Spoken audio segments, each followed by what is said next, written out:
énormément d'énergie parce que la densité du corps des faucons est assez importante.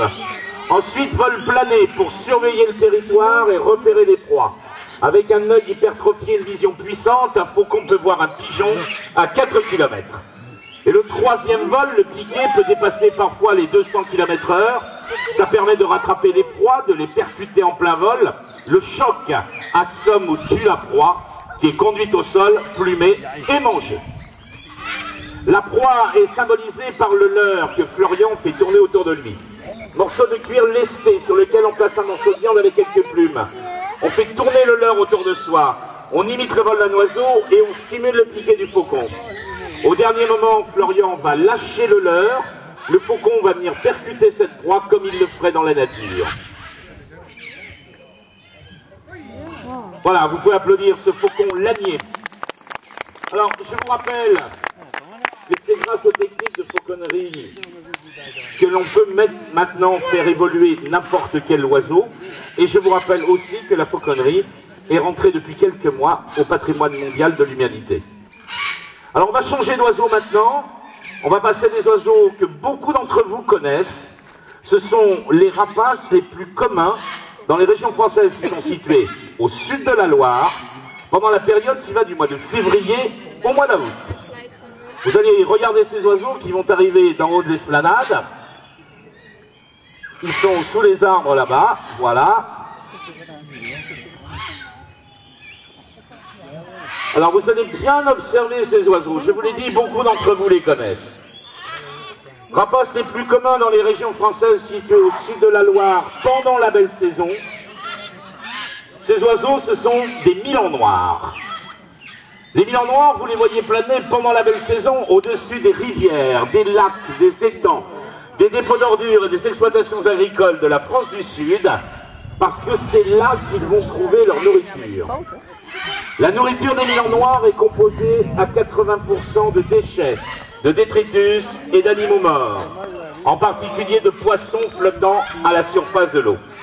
Mais elle est aussi composée à 20% d'insectes capturés en plein vol.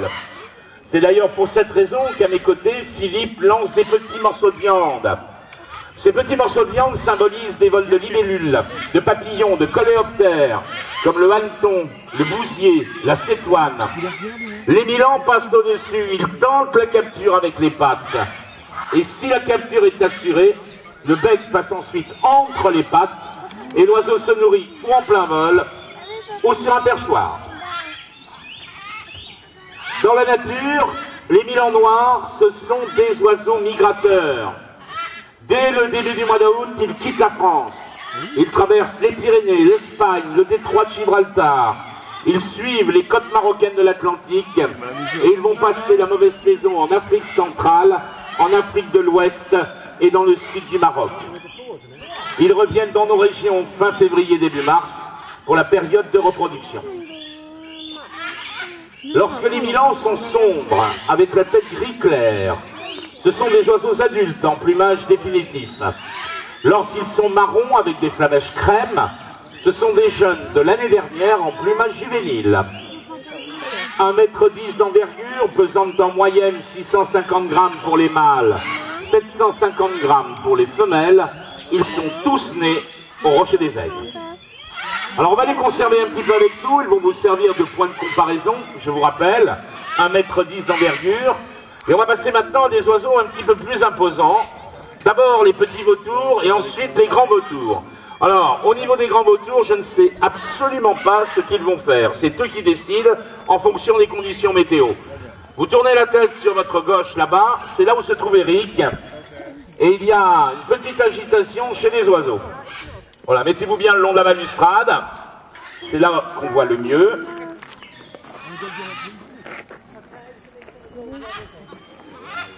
Merci de rester le long de la balustrade, s'il vous plaît. Voilà. Alors, c'est eux qui vont décider. Pour l'instant, Robert s'est posé sur la tourelle. Ah, nous en avons un qui part dans la vallée, donc je pense que Robert va faire la même chose. Voilà, c'est fait. Donc, vous vous retournez face à la vallée et vous regardez sur votre droite. D'autres oiseaux vont partir. Il y a même un vautour de l'Himalaya qui prend les échappatoires, voilà, qui va partir dans la vallée aussi. Un jeune vautour fauve qui vient se poser sur la tourelle. Et derrière vous, deux autres vautours fauves partent dans la vallée.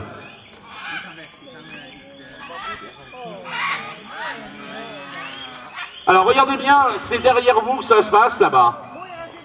Regardez les oiseaux, ils sont en plein milieu de la vallée de Rocamadour. Alors la vallée de Rocamadour est une vallée très étroite, ça s'appelle un canyon.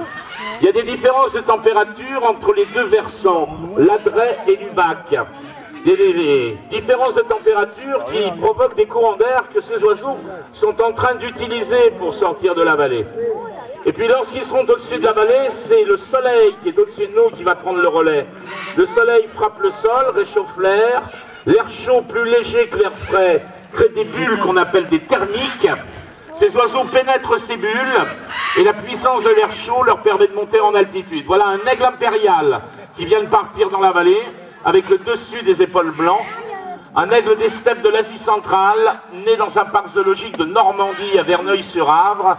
Une femelle adulte qui, dans la nature, est un chasseur de marmottes des steppes que l'on appelle le souslik. Voilà, alors on va maintenant passer les oiseaux qui vont rester pendant quelques temps avec nous.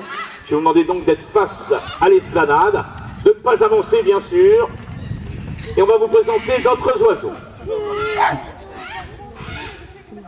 Alors on va commencer par ces deux grands oiseaux noirs, à col blanc, à aile argentée.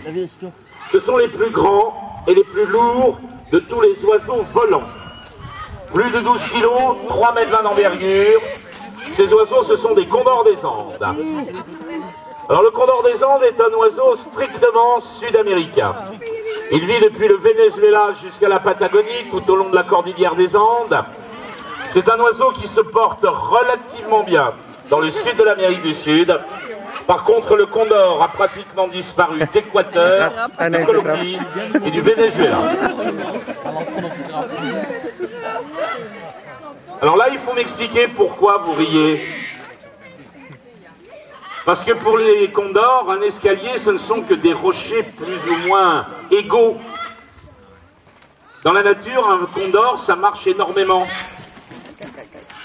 Donc, le jour où vous irez en Amérique du Sud et que vous essaierez de marcher dans les rochers, je pense que là, ce sont les condors qui vont rigoler. Vous voyez comme quoi tout est relatif.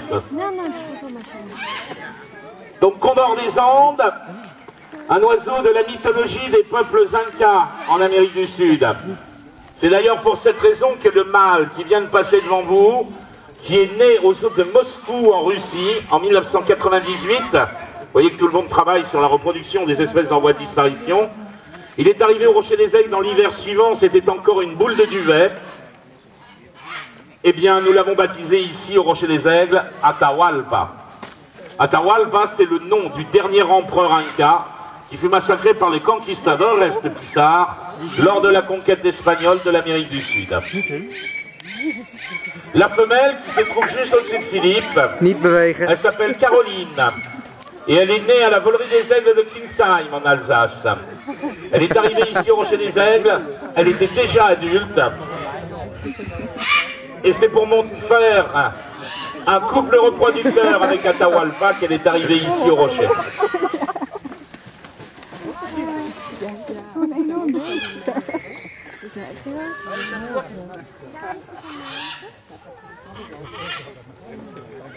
Voilà, je vous ai longuement parlé du condor des Andes.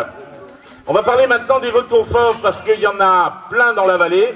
Et puis, il y en a un qui est resté avec nous, c'est un jeune. Il s'appelle François, il a 1 an. Il est né ici au Rocher des Aigles l'année dernière. 8 kilos, 2,80 m d'envergure. Les vautours fauves sont des oiseaux européens. Ils vivent en Espagne, mais ils vivent aussi en France, dans les Pyrénées, en Cévennes et en Provence.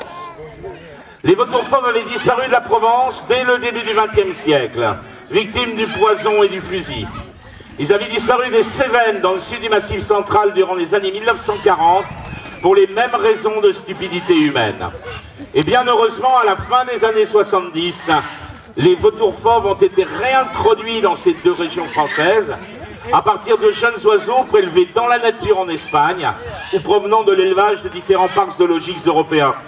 C'est d'ailleurs pour ces raisons que lorsque vous descendez en Provence, dans les Baronnies, dans le canyon du Verdon, ou en Cévennes, les gorges du Tarn, les gorges de la Jonte, les gorges de la Dourbie, eh bien vous voyez des vautours fauves qui vivent et se reproduisent dans les falaises et planent au-dessus des vallées.